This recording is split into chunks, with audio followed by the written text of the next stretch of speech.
by training. I worked in IBM for a few years before I did my MBA, and then worked in a large CPG company for around 11 years, and then another medical devices company.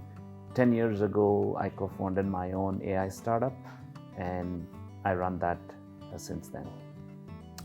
I have always been into some kind of sport or the other once I graduated. I was just a bookworm before that, so I guess I've always then tried to keep fit, try to be as disciplined as possible with food. And right now, last 3-4 years at least, tennis has been my go-to form of exercise other than weightlifting.